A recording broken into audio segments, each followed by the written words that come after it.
President Trump's about to hold a news conference. We'll watch for that. Oval Office announcing what he calls a full and comprehensive trade deal with the United Kingdom. The first in what the White House hopes will be a series of agreements designed to level the field with America's trading partners around the world. And markets jumping a bit higher on the news. You can see that there, just a little bit of a bump up, and we will take it on a day where we could even also have a Pope announcement today. Yeah, I mean, maybe this hour. The headlines are just going. It was going to be a big hour. I wouldn't leave your TV. I think the Treasury Secretary, Scott Bessent, he's got big meetings this coming weekend with the Chinese. They're going to meet up in Switzerland. I think it was kind of a last-minute deal that they arranged, but it's a good thing because they're going to start the process of starting the talks. Yes. Which throughout this whole little winding trip here, we all pretty much know. You have to have a negotiation even to start talking. Yeah, but that road begins in Washington and it ends in Beijing, and somehow, some way, at some point, they're going to have to reach a deal. Via Switzerland. All right, for more on this, Hugh Hewitt is a radio talk show host and a Fox News contributor. Hi, Hugh, good to see you. You talked to President Trump. Let's play a little bit of that. We had China making $1 trillion. Think of it, $1 trillion under Biden. $1 trillion more, actually. You have billion the dollars. measure.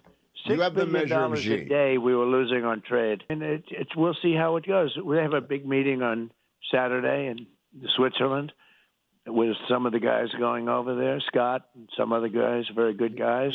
So within this hour, we will probably hear from the president, scheduled for about 29 minutes from now, about the UK. What else did you take away from that conversation? Well, I added in Jimmy Lai to the conversation about Chinese negotiations because the Chinese dissident is probably struggling to stay alive, and his son comes and makes the rounds in American media. And President Trump and Secretary of State Rubio have both emphasized Jimmy Lai's got to get out of prison before he dies. So they're going to add that on the table in Switzerland. That was important. But mostly the key takeaway that made the news is the president said, again, Iran has two choices and only two. Either we bomb you nicely or we bomb you gently, or we destroy the centrifuges nicely or we bomb you viciously. And I think he's made that very abundantly clear. Every program, everywhere he appears, you can have one from column A or you get column B. And I like that message. It was very clear yesterday. Okay, let's move to Iran. You asked him about that as well. Key comments from the president, then I'll follow up with J.D. Vance. Watch here.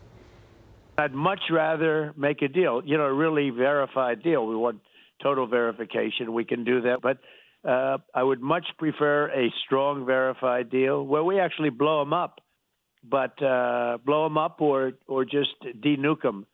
But there are only two alternatives there: blow them up nicely or blow them up viciously. You can react to that, Hugh. And I think what J.D. Vance said later in the day, he says there is a deal here that would really bring Iran into the global economy. Now, that was one of the appeals that they were making to Kim Jong-un in North Korea when they met in Vietnam. In the end, that deal did not get done. Do you think Iran is in a different posture, but they would want to be a part? Yes, Bill, I do. Go ahead and explain I think that. Iran is about to collapse financially.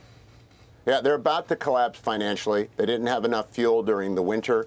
Their vulnerability after the Israeli strikes to air attacks is complete. Their proxies have been destroyed. The Houthis have thrown in the towel after President Trump turned up the heat. So whatever Ayatollah Khamenei wants to do, the supreme leader, he has at his back only the IRGC, and he has a very restless population that has tried to rise up 2 or 3 different times. Under this president, they would get support. Under the past president, they wouldn't have. They didn't when President Obama took office, and there was the attempt at a green revolution in Iran. So I think their back is against the wall, and if they want to sacrifice everything, our B-2s are parked at Diego Garcia, along with the IDF's fighter pilots and our 2 carrier groups. They don't stand a chance. They really don't want it to come to blows. And I think what the president said yesterday is they have to make a choice. We bomb them or we go in and we watch them blow up their centrifuges and turn over their enriched uranium. It's very clear.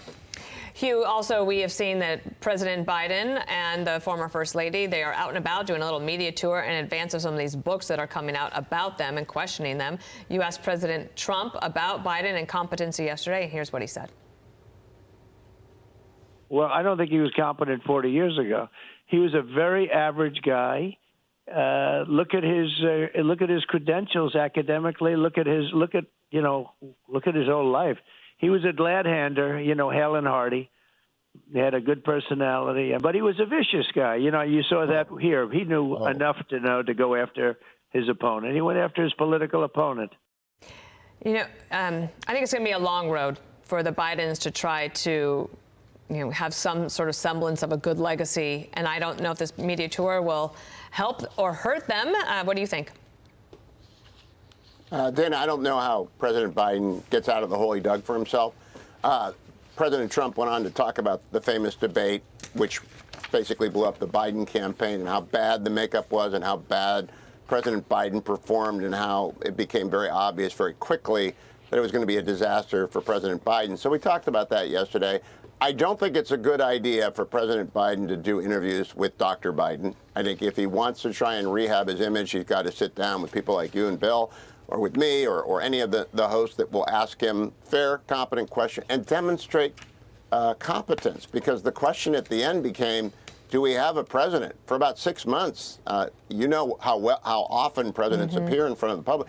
He was just missing in action, and we got through it, thank goodness. But if he wants to rehab his reputation, he's going to have to do one-on-ones that aren't softballs and aren't controlled. So you're saying doing The View today is not going to answer the mail?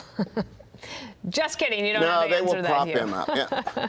Thanks so much for being here. I will. They will prop him up. They will prop him up. And thank you. Take care. He needs to talk to you, too. He needs to talk to friendly, competent people. He's welcome here. We got a chair there. Come on. Thank you, Hugh. Nice to see you. I'm Steve Ducey. I'm Brian Kilmeade. And I'm Ainsley Earhart. And click here to subscribe to the Fox News YouTube page to catch our hottest interviews and most compelling analysis.